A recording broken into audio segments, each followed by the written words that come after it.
3 तरह से उत्तर दे रहा हूँ। क्रोध को नियंत्रित कैसे करें? कामनाओं की आपूर्ति के कारण गुस्सा आता है। अगर हमने दुनिया भर की कामनाएं बांधी है, देवा सराहेंगे, लेक्चर देंगे, मैं पूछूंगी, उत्तर देंगे, मेरा सम्मान करेंगे, मुझे प्यार से बोलेंगे, इसमें एक बात बिगड़ गई तो गुस्सा आएगा। अब गुस्से का जो प्रथम स्वरूप है चिड़चिड़ापन के रूप में आता है, नाराज़गी के रूप में आता है, और थोड़ा आगे जाएंगे तो झल्लाहट के रूप में आता है, खींचने के रूप में आता है, थोड़ा और आगे जाएंगे तो झगड़े के रूप में आता है, और आगे जाएंगे तो फिर वो जानते ही है ना। ये तो एक क्रम हो गया। किसी को चिड़चिड़ापन नहीं, मुझे चिड़चिड़ापन नहीं, बेटा गुस्से का प्रथम रूप है, यहीं रोका नहीं गया तो बाद में वो दिक्कत करेगा। ये स्टार्टिंग स्टेज है, इसे आप यहीं ब्लॉक करेंगे तो अच्छा रहेगा। तो पहली बात तो ये मान के चलिए, अगर दुनिया भर की भीतर कामनाएं बनी रही होंगी और उसकी आपूर्ति अगर रह जाएगी तो वहाँ गुस्सा आना स्वाभाविक सी बात है। तो सर इसका इलाज क्या होगा? इलाज तो ये है कि आप कामनाएं करिए ही मत। आप योजना बनाइए, योजना के हिसाब से कर्म करिए, कर्म के बाद वहाँ कुछ कामना मत रखिए, मुझे कुछ मिलने वाला नहीं है, बस मैं कर्म कर रहा हूँ, मुझे इसमें संतोष है, बस मिल जाए वो जान लीजिए हमको बोनस मिल गया, अच्छा है। यहाँ आ रहा हूँ, मैंने अगर अपेक्षा रखा कि मैं लेक्चर दूंगा और बच्चे सम्मान देंगे, जब मैं जाऊँगा तो उठ के खड़े होंगे, सम्मान देंगे, या फिर जब मैं कोई बात बोलूँगा तो अच्छे से सुनेंगे, ठीक है, या फिर जो मैं बोल क्या हो जीवन में उतारेंगे, या फिर जो उतार लिया हो जीवन में लोगों को बांटेंगे, सोसाइटी में अच्छा काम करेंगे। अगर मैं इतना सोच के आऊँगा और अगर नहीं करेंगे तब मुझे गुस्सा आएगा, नाराज़गी होगी और मैं यहाँ ना छोड़ दूँगा। आप पर बस चलेगा तो आपको डांट भी दूँगा, नहीं चलेगा तो फिर अंदर ही रह जाएगा। अगर मेरी कोई कामना नहीं तो मुझे उस भगवान ने तराशा इसीलिए है कि मैं लोगों तक जाऊँ, अपनी बात रखूँ, सही गलत बता दूँ, करें नहीं करें उनकी मर्जी, करवाना नहीं कराना उनका काम, उनने भेजा मैं चला आया, वो बुलवा रहे हैं मैं बोल रहा हूँ, वो चाहेंगे तो आप करेंगे, नहीं चाहेंगे तो नहीं करेंगे, बस उनकी इच्छा थी, पापा की इच्छा थी, पापा की व्यवस्था थी, परमात्मा की कृपा रही होगी कोई व्यवस्था में बढ़ रहा हूँ, अपनी पूरी शक्ति लगा दूंगा, पूरी योजना बद्ध ढंग से मैं पढ़ूंगा, बट मैं पास हो जाऊँ फेल हो जाऊँ बहुत फ़र्क नहीं पड़ता, देखा जाएगा, तो आपको कोई दिक्कत नहीं होगी। पहली बात, कामनाएं क्रोध का मुख्य कारण है। अगर ज़्यादा मात्रा में कामना आपने रखी, पूरा नहीं होगा तो आपको गुस्सा आएगा। एक दूसरी कड़ी की जब आप बात करें आप, तो कुछ गुस्सा ऐसा होता है जो संस्कार बस चला आता है। जैसे पिछले जन्म में अगर आप गलती से कुछ ऐसी स्थिति परिस्थिति में पैदा हो गए रहे हों जहाँ आपको गुस्सा ही करना पड़ रहा हो, इस परिवार में पैदा हो गए जहाँ भाई दुर्योधन की तरह रहा हो, ऐसे समाज में आप पढ़े लिखे जहाँ आताताई बच्चों के बीच में पढ़ना रहा हो, आप स्कूल जाते रहे हो या कहीं जाते रहे हो तो बहुत कुछ फेस करके जाते रहे हो, या अंग्रेज़ों के ज़माने में, अभी अंग्रेज़ों का ज़माना थोड़ी दिन पहले तो था, 70 साल पहले, उस ज़माने में अंग्रेज़ों के ज़माने में आप पैदा हुए हो सकता है वहाँ आपको बहुत ज़्यादा उन पर गुस्सा आया हो कि इनको जल्दी मार के भगाएं, जल्दी मार के भगाएं, वो नासुर बन गया। और हमने आपको बहुत बार लेक्चर में कहा है कि जो चीज़ें सघन इच्छा रूप ले लेती हैं या जो हम कर्म कर लेते हैं, वो जो है भीतर का मन का गहरा आदत बन जाता है, उसी को संस्कार बोलते हैं। वो चित्त में चिपका रहता है, वो अगले जन्म में भी काम आता है। तो हो सकता है पिछले जन्म का वो हो, बीच बीच में निकल आता हो, वही आदत बस, चित्त के संस्कार बस, बीच बीच में गुस्सा आ जाता हो। एक तो ये कारण होता है। तो ये बात तो समझ में आती कि नहीं? अगर पिछले जन्म में लगातार आपने गुस्सा ही किया रहा होगा तो फिर ये चित्त के साथ चिपक गया, चित्त की क्वालिटी बन गई, वो उसमें आदत की तरह वो घुल मिल गया। अभी इस जन्म में भी वो बीच बीच में गुस्सा करता है, मम्मी पर गुस्सा दिखाता है, सर जी पर, मित्रों पर, वो ठीक है। तो सर इसका क्या इलाज होगा? इसका इलाज एक ही है, वो धीरे धीरे आदत बना है और धीरे धीरे जाता है। कोई आदत अगर बन गई हो तो धीरे धीरे बनती है और धीरे धीरे जाती है। जो आपको जल्दी मिलता है वो जल्दी जाता है, जो धीरे धीरे आता है वो धीरे धीरे जाता है। ये तो शाश्वत सूत्र है, ये तो विज्ञान जगत का नियम है, तो वैज्ञानिक है, साइंटिफिक है, ये तो सब लोग जानते होंगे। जो चीज़ें आप बताइए, आदत किसी को बुरी चीज़ की अच्छी चीज़ की जल्दी तो नहीं लग जाती होगी। कोई कहे मैं बहुत बड़ा शराबी हो गया हूँ, डायरेक्ट तो नहीं हो गए होगे, पहले हल्का से नाक तक गया होगा, हल्का से पिया होगा, बुरा लगा होगा, फिर पिया होगा, नशा हुआ होगा, फिर जो है कुछ उसमें पॉजिटिव सोचा होगा तो लगता है कि तनाव को दूर करता है, ये वो दुनिया भर की स्वास्थ्य बनाता है।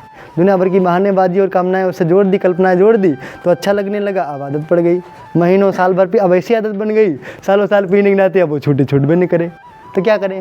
अब वो धीरे धीरे जाएगा भी, कैसे जाएगा? अब रोज़ पीते हो, 2 टाइम पीते हो, 1 टाइम पियो। आपको मैं पीने की सलाह नहीं दे रहा हूँ, जो पी रहा हूँ छोड़ने की बात कर रहा हूँ। अब पता लगा रेगुलर पीते हो, 1 दिन का गैप कर दो, 2 दिन का गैप कर दो, सप्ताह भर का गैप कर दो, माह भर नहीं पियो, साल भर नहीं छो, फिर छो ही नहीं, छूट जाएगा।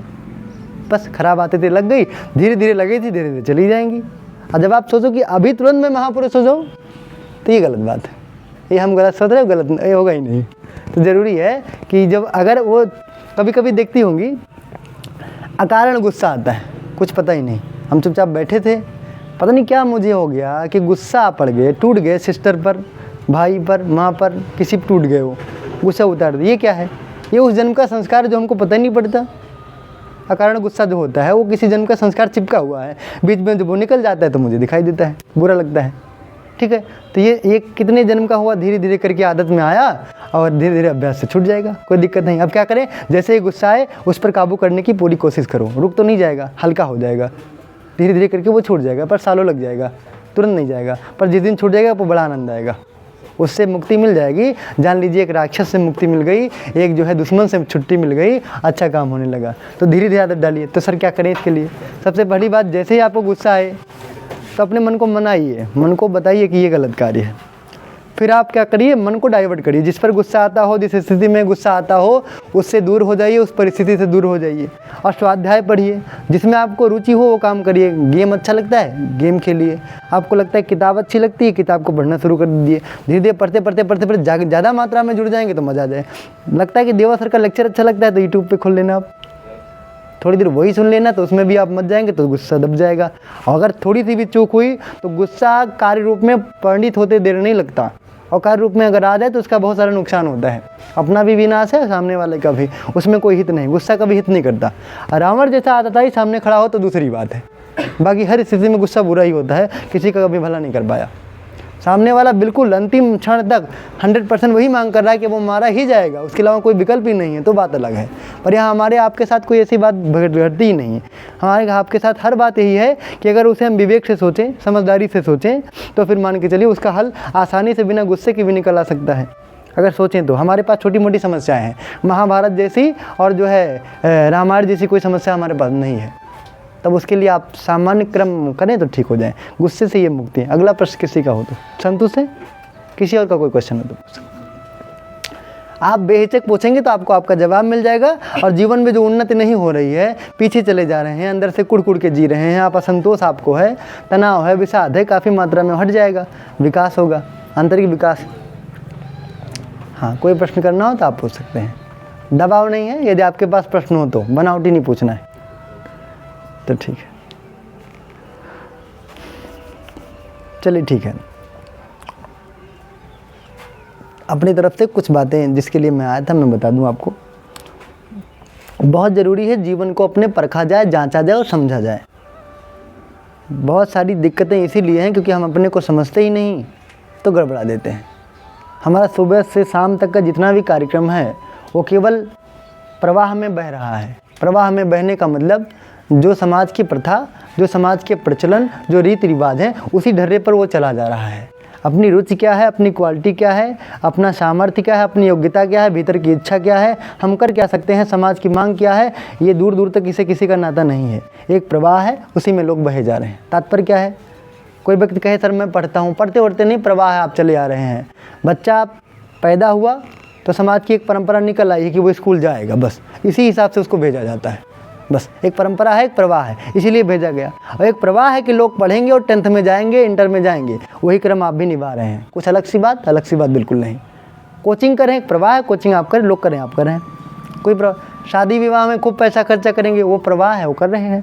आपकी सामर्थ्य 10,000 रुपये की है, पर 10 लाख खर्चा करके दिखाने की वृत्ति आपके भीतर कूट के भरी पड़ी है। आप उसके बदले में कंगाल हो जाते हो, जीवन भर आप रोते बिलखते हो, खींचते हो, बुरा लगता है। कल्पना करिए तो प्रवाह का हिस्सा आप बन रहे हैं, उसके बदले आप कष्ट भी तमाम पा रहे हैं। तो हम सारे लोग प्रवाह का केवल हिस्सा बन रहे हैं। कपड़े पहनने का ढंग, बात करने का तौर तरीका, अपने जीने का ढंग, कमाने का ढंग, नौकरी का चयन, प्रवाह यही है कि इंजीनियर क्या बनोगे बेटा? Doctor, engineer, IAS, PCS, SSC करेंगे, मैनेजर बनेंगे। 4, 5, 6 चीज़ें ही हैं, बस इसके इधर कोई कुछ नहीं करना चाहता। ये प्रवाह है, हम भी उसी में सेलेक्ट कर लिए। हो सकता है भीतर वाला कुछ और मांग करता हो, समझ नहीं पाते। तो जीवन को परखो और जांचो और जीवन का सदुपयोग करो। इस मामले में कुछ सदुपयोग दिखता नहीं है। छोटी छोटी घटनाएं आपके सामने रख रहा हूँ। जैसे कि किसी को विवाह कर रहा है तो हम प्रवाह का हिस्सा नहीं बने, लोग दहेज लेते हैं मैं भी लूँगा, मैं पढ़ा लिखा हूँ, लोग लेते हैं तो मैं भी लूँगा, ये प्रवाह का हिस्सा हो गया। लोग ज़्यादा खर्चा करके दिखाते हैं, मैं भी खर्चा करके दिखाऊंगा, ये भी तो प्रवाह का हिस्सा हो गया। तो करेंगे। एक छोटी सी घटना मुझे आती है, संस्मरण है क्या, एक लोगों से मिला, तब ये उनका जो है शादी वगैरह चल रहा था, तो बताया भैया मैंने शादी ऐसे करी। कैसे किया? अब हम चले गए तो मुझे लड़की तो पसंद आ गई, अच्छा लगा। तो जब लेन देन की बारी आई तो मैंने साफ साफ कह दिया, देखो ऐसा है, मेरे घर में सिर्फ 2 कमरे हैं, एक भाई एक बहन हूँ, माता पिता है, तो 2 ही कमरे हैं, तो क्या ले जाऊँगा, मैं रखूँगा कहाँ, कुछ मत देना। गजब की बात का। वैसे मेरे यहाँ तखत है, ठीक है, 2-3 बक्से भी हैं, हम लोग कपड़ा उसी में रखते हैं। हमारे यहाँ पंखा भी लगा हुआ है और पापा कमाते हैं तो फ्रिज भी ला के रख दिए, गवर्नमेंट सर्विस करते हैं वो भी। अब मैं भी कुछ दिन में पा जाऊँगा, पर जगह नहीं इसके अलावा कोई रखने के लिए, आप कुछ मत देना। गजब की बात, कितना गजब की बात। प्रवाह का ही सब नहीं है। आप बताइए, कल्पना करके देखिए, सामने वाले की चमड़ी निकोल ली जा रही है, 70-80 हज़ार रुपये का बेड सेट दे दे, है ना, कम से कम 30-40 हज़ार का सोफ़ा सेट दे दे, और कितने बर्तन वगैरह दे दे, उसके बाद में सामान वगैरह दे दिया, चलो एक सिरे से ठीक है। लोग कहते हैं प्यार है बेटी के प्रति, दे दिया। प्यार नहीं है, मजबूरी है बस। ये प्यार क्या हुआ? जिसके पास है ही नहीं, कर्जा लेके दे रहा है, उसमें प्यार क्या है? प्यार तो वही जो अपने पास हो, परोसा दे, उसे बोलते प्यार। प्यार ये थोड़े है, जो अपने पास परोसा हो वो पूरा दिया जाए, हो वही परोसा जाए, उसे बोलते हैं प्यार। या फिर सामने वाले की आवश्यकता है तो अपनी जान की कुर्बानी दी जाए, उसे बोलते हैं प्यार। यहाँ कौन सी ज़रूरत है? एक पंखे की ज़रूरत है, 46 की क्या ज़रूरत? ये ज़रूरत थोड़ी, ज़रूरत तो एक की होती है ना। तो ये प्रवाह का हिस्सा लोग हो जाते हैं, गड़बड़ा जाते हैं। तो जो उसने खूबसूरत जवाब दे, उसे अपने जीवन का भी हिस्सा बनने दें, अच्छा रहेगा। हमारे पास जब रखने के लिए जगह नहीं, काहे के लिए देंगे? आप क्या करेंगे? चलाने वाला एक हूँ मैं गाड़ी, एक मेरे पास ही है, तो दूसरे की क्या ज़रूरत है? चमड़ी क्यों निकोलते हैं उसकी? चमड़ी उसकी निकोल के सामान ले आए, और उसके बाद में स्थिति बात क्या हो जाती है सब लोग जानते हैं ना। 4 कुर्सियाँ टाड़ पे पड़ी हैं, टाड़ पे रखने वाला क्या? फ्रिज बरसों हो गया उसमें, हमारे घर में लाइट ही नहीं लगी, फ्रिज चालू ही नहीं हुआ। फ्रिज की वो स्थिति है, ठीक है। जितने सामान उतने कोने में पड़े हैं, और सुबह झाड़ू लगाओ तो इसे टाल के वहाँ रखो, उसे टाल के वहाँ रखो, खोपड़ी अपना खाओ। इसी वजह से कि सामान बहुत टालना पड़ेगा, लोग महीने में 1 बार झाड़ू लगाते हैं। जबकि सफाई तो नित्य का है, चाहे शारीरिक सफाई हो चाहे मन की सफाई हो। शारीरिक सफाई स्नान करने से हो जाती है, मन की सफाई अच्छी किताब पढ़ने और अच्छी बातें सुनने से हो जाती है। तो मन की सफाई हो, शरीर की सफाई हो, कमरे की सफाई हो, ये तो नित्य कर्म है हमारा, रोज़मर्रा के कार्य हैं। और ये भी आप महीने बाद करते हैं, क्यों? उसकी चमड़ी भी निकोले, दुनिया भर का दहेज भी लिया, परेशान भी किया, कोई उपयोगी नहीं। तो हम लोग प्रवाह का हिस्सा नहीं बनने पाए, ज़्यादा अच्छी बात है। तैयारी कर रहा हूँ, नौकरी कर रहा हूँ, दूसरे व्यक्ति की घटना सुना रहा हूँ, मुझे नौकरी करना है, तैयारी कर रहा हूँ, तो अब मैं छोड़ने वाला हूँ तैयारी। क्यों तैयारी छोड़ने वाले हो? क्या करूँगा तैयारी करके? भाई 1 बहन 2, मैं 2 लोग हूँ, मम्मी पापा 3। अब मुझे 50 हज़ार की क्या आवश्यकता है 4 लोगों में? हमारे कपड़े थोड़ी ही हैं, 2-3 सेट हम लोग पहन लेते, कोई दिक्कत नहीं। अब ये करने के लिए मैं 8-10 साल मम्मी पापा को छोड़ करके बाहर टॉप के डिब्बे में बंद होने थोड़े जाऊँगा। अब थोड़ा ही खर्चा है, थोड़ा कोई और कार्य कर लेंगे, उसके बाद और सारे कार्य करने के लिए कौन से कार्य कर लोगे? समाज का बहुत सारा कार्य बिगड़ा हुआ कर लेंगे। वृक्ष लोग काट रहे हैं, मैं लगवाऊंगा। उनको नहीं समझ में आ रहा कि इतना वृक्ष लगातार काटा जा रहा है, तो सांस कैसे लेंगे हम लोग, कैसे करेंगे? वो काम कौन करेगा? दुनिया भर की लोग विवेकहीन हो गए हैं। कोई व्यक्ति को अच्छे किताब पढ़ने में रुचि नहीं, तो किताब कौन बांटेगा? हम आप दूसरे को जाएंगे, 100 लोगों से मिलेंगे, अगर 5 लोग पढ़ लिए तब भी 5 का तो भला हो ही जाएगा। आप लोग किताबें पढ़ के देखी होंगी और बातें सुन के देखे होंगे, पढ़ने और सुनने से जीवन पे कितना फ़र्क आता है बताओ।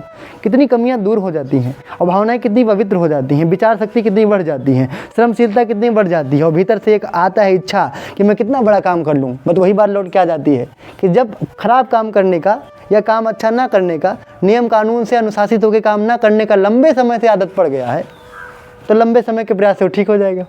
तुरंत तो नहीं हो जाएगा ना।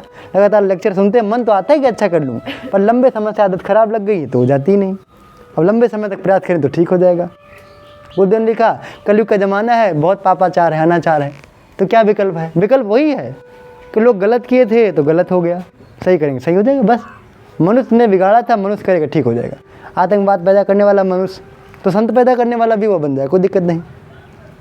खराब आदमी वही बनाया था, मोटिवेट करके, ये करके वो करके, अच्छा आदमी वही बनाएगा।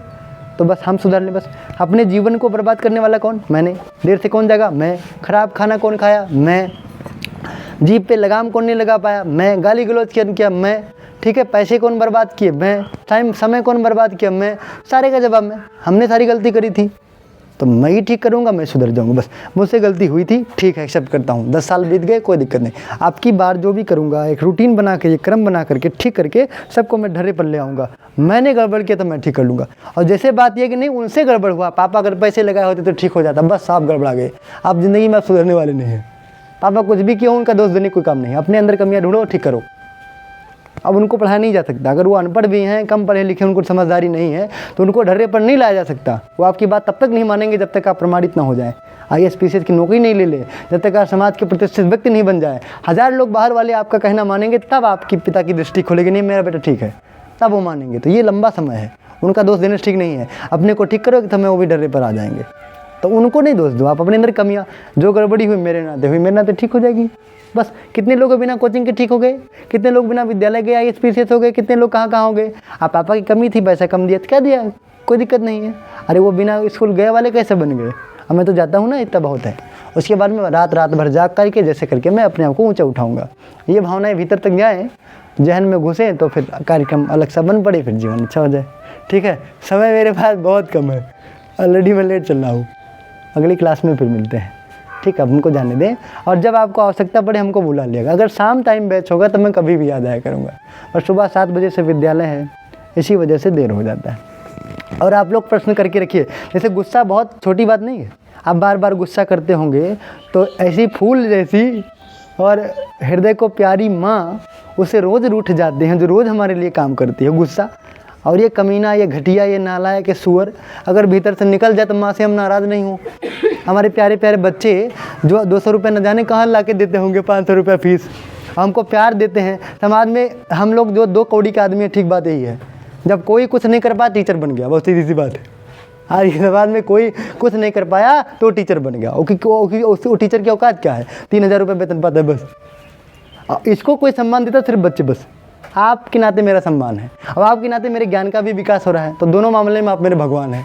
और आप रूठ जाओ किसके नाते, गुस्से के नाते। बार बार मैं आपको डांट देता हूँ तो गुस्सा कमी ना होगी। आप उसको अगर लात मार के अभी भगाया जा सके तो ये मान के चलिए हमने जग जीत लिया। तो ये कोई छोटी बात नहीं, बड़ा प्रश्न है। अब आपके भीतर ऐसे बड़े सारे प्रश्न हैं, अगर आपके दिमाग में, जहन में गूंजे तो आप ज़रूर चिट्ठा बना लिया करिए, नोट कर लिया करिए, और जब मैं आऊँ तो सामने दे दिया करिए। कोई बहुत शर्म की बात नहीं, मैं नहीं बता पाऊँगा तो हाथ जोड़ लूँगा, मुझे कोई दिक्कत नहीं है। भैया मुझे इसका तो नहीं पता है, पर संभव है कि आपके पास जो कुछ क्वेश्चन होगा, सब तो नहीं आता मुझे, पर आपके पास जितने प्रश्न होंगे शायद उसका जवाब हो। इसलिए क्योंकि मैं आपकी उम्र से गुजर आया हूँ, आपके जीवन काल जो चल रहा है वहाँ से मैं गुजर आया हूँ, और एक एक पॉइंट को बारीकी से पढ़ा हूँ। पढ़ा ही नहीं हूँ, अच्छे से साक्षी पूर्वक तटस्थ होकर के ध्यान दिया हूँ। और ध्यान ही नहीं दिया हूँ, ढूंढ के तर्क वितर्क करके उसे जो है सही गलत का निर्णय लिया हूँ, और बहुत चीज़ें ठीक भी किया हूँ। इसी वजह से आपको मैं कुछ बता सकने के लायक हूँ। तो ज़रूरी है कि आप में जो दिक्कतें हों पूछ लिया करो, समाधान हो जाएगा किसी भी मामले में, ठीक है। बस सब्जेक्टिव मत पूछना, सर डेरिवेशन कैसे से सॉल्व करें, अब मुझे क्या पता भैया, टीचर से पूछो। सर 10th कैसे सॉल्व करें, ठीक है मेरा सब्जेक्ट है, मैं बता दूंगा। इंग्लिश कैसे बोलें, इंग्लिश तो मैं आपको गजब का बोलना बता दूँ, आप चाहे तो मैं बोलता हूँ। बट एक इंग्लिश कद्दू है, कद्दू वाली बात है। कद्दू का मतलब भाषा ठीक करा, जीवन ठीक नहीं करा है। भाषा में चाइनीज़ बोलेगा, नेपाली बोलेगा, भोजपुरी बोलेगा, अवधी बोलेगा, महाराष्ट्रियन क्या बोलते हैं, मराठी बोलेगा, तमाम तरह की भाषा ही बदल रहा है, बहरूपिया कहीं का। और भीतर की चीज़ ठीक ही नहीं करा, गुस्सा रहा, कंट्रोल ही नहीं है, मम्मी से प्यार से बोलता ही नहीं, समाज की सेवा करता ही नहीं है, मेहनत से पढ़ता ही नहीं। केवल भाषा बदलना अपनी ज़िंदगी हो गई तो बेकार हो गया, कूड़ा हो गया। जैसे लोग बाहर के कपड़े बदलने में रस ले रहे हैं, पर अंदर से भिकमंगा रह गए, दलित के दरिद्र रह गए, करो कुछ क्वालिटी ना है। बाहर वाला लोग देखते हैं, अंदर वाला दिखवे नहीं करते। कार ले लूँगा, अरे भीतर वाला ठीक करो, भिखारी आदमी कार पे बैठेगा कैसे लगेगा, तुम्हें तो बोलने ढंग ही नहीं है।